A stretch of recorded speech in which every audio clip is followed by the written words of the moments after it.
अब आप पश्चिम बंगाल की हिंसा की बात करेंगे तो 2016 में 205 चुनावी हिंसा हुई थी, 2021 में 300, 2026 में यह घटकर 55 है। मौत की बात करें तो 2016 के चुनावों में 12 लोगों ने अपनी जान गंवाई थी, 2021 में 58 लोगों ने अपनी जान गंवाई थी, जबकि 2026 की बात करें तो यह आंकड़ा 0 है। यानी जो कोशिश चुनाव आयोग ने की थी कि पश्चिम बंगाल का चुनाव जो है वो शांतिपूर्ण तरीके से रहे, उसका असर देखने को मिल रहा है।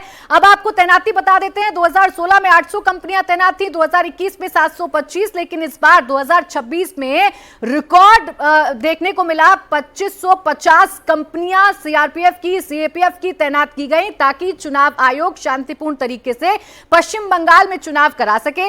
आज भी आप देख रहे हैं कई बूथों से ऐसी खबरें सामने आ रही हैं जहां प्रत्याशियों के बीच में टकराव देखने को मिल रहा है। इसके बाद आइए आपको बताते हैं कि क्लोज फाइट वाली जो सीटें हैं वो किस तरीके से हैं। 10,000 से कम मार्जिन वाली 20 सीटें हैं, बीजेपी ने 4 जीती थी, टीएमसी ने 14 जीती थी।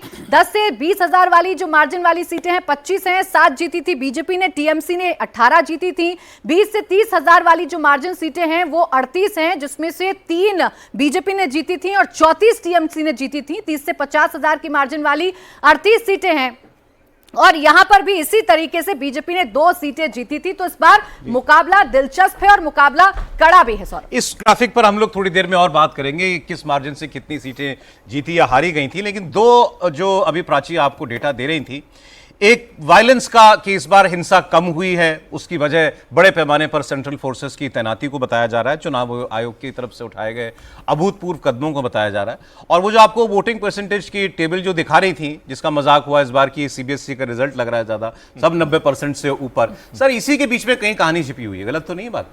नहीं, बिल्कुल। देखिए, आप पिछले चुनाव से या पिछले चुनावों से तुलना कीजिए तो एक बात तो बड़ी स्पष्ट थी, कम से कम ममता बनर्जी की जो रिजीम है, 15 साल का शासन है, उसमें जो 3 चुनाव हुए हैं, ममता बनर्जी की पार्टी का वोटर तो पूरा निकलता ही था, उसको तो कोई डर था नहीं, उसको कोई रोकने वाला नहीं था।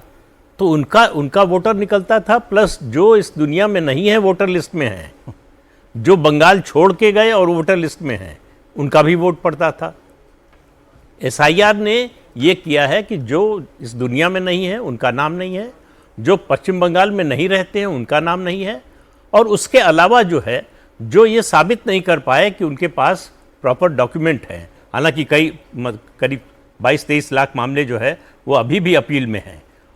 तो कुल मिलाकर अगर ये वोट बढ़ रहा है तो ममता बनर्जी का वोट तो मैक्सिमम पहले भी पड़ता था, और 3-4 पार्टियां चुनाव में है नहीं। चुनाव में कायदे से, मतलब वैसे तो कहने को कांग्रेस और सीपीएम भी है, लेकिन लड़ाई तो बीजेपी और टीएमसी के बीच में है जी। तो जाहिर है कि जो लोग जा रहे हैं वो 2 कारणों से, एक या तो भारतीय जनता पार्टी के समर्थन के लिए, या डर के मारे वोट नहीं देते थे कि कौन झमेले में पड़ने जाए, वहाँ झंझट होगा, हिंसा होगी, बम चलेगा कि गोली चलेगी, पता नहीं, इसलिए नहीं जाते थे। उसमें दोनों तरह के लोग हो सकते हैं, ममता बनर्जी के भी हो सकते हैं और बीजेपी के भी हो सकते हैं।